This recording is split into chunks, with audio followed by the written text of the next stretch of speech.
Daily Darbar நேயர்கள் அனைவருக்கும் வணக்கம். 40 தொகுதிகளுக்கான மெகா எக்ஸிட் சர்வே பார்த்து கொண்டிருக்கிறோம். தென் மாவட்டத்திலேயே ரொம்ப நேரம் சுற்றிருந்தோம். இப்போ மீண்டும் நம்ம பார்க்க போறது இன்னொரு முக்கியமான தென் மாவட்டம் தான். பரபரப்புகளுக்கு பஞ்சமில்லாத ஒரு தென் மாவட்டம். ஆனால் இந்த ரிசல்ட்டை பொறுத்த வரைக்கும் எந்த ஒரு பரபரப்பும் இல்லாமல் இருக்க போகிற மாவட்டம் அப்படின்னு பார்க்கிறோம். தூத்துக்குடி மாவட்டத்தை பார்க்கிறோம். தூத்துக்குடி நாடாளுமன்ற தொகுதி. இங்கே திமுக சார்பாக ஏற்கனவே வெற்றி வேட்பாளராக இருக்கக்கூடிய கனிமொழி அவர்கள் களமிறங்குகிறார்.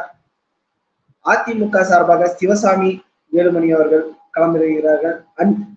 போட்டியிலேயே இல்லாதவாறு பாஜக சார்பாக பாஜகவின் கூட்டணி கட்சியான தமாக களமிறங்குகிறது. விஜயசீலன் அவர்கள் களமிறங்குகிறார்.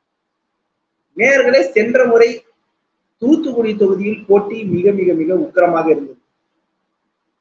அப்போதைய தமிழக பாஜக தலைவராக இருந்த தமிழிசை அவர்கள் களமிறங்கினார். அவருக்கு நேர் எதிராக களமிறங்கியது கனிமொழி அவர்கள். இதில் தமிழிசை அவர்களை பின்னுக்கு தள்ளி கனிமொழி அவர்கள் ஒரு கம்ஃபர்டபுளான ரொம்ப ரொம்ப ரொம்ப கம்ஃபர்டபுளான வெற்றியை பெற்றிருந்தார்.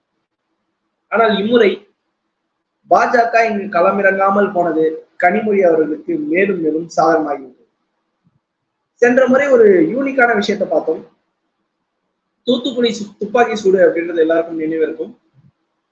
அது நடந்த விளாத்திக்குளம் தொகுதிக்கான இடைத்தேர்தல், சட்டமன்ற தொகுதிக்கான இடைத்தேர்தல் நாடாளுமன்ற தேர்தலோடு நடந்திருந்தது.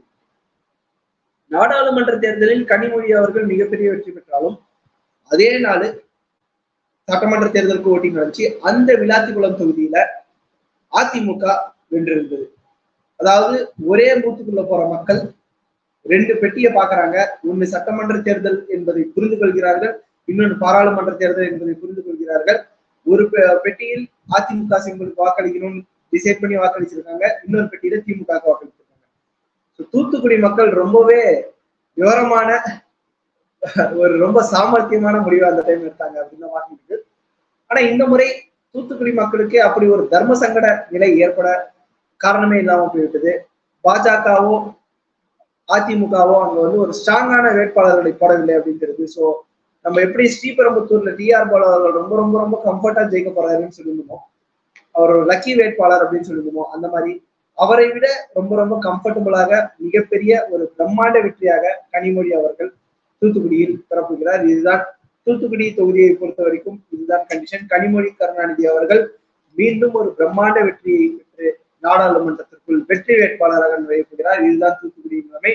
அடுத்து 2 முக்கிய வேட்பாளர்கள் மோதிக்கொள்ளவிருக்கும் இன்னொரு தொகுதியை பற்றி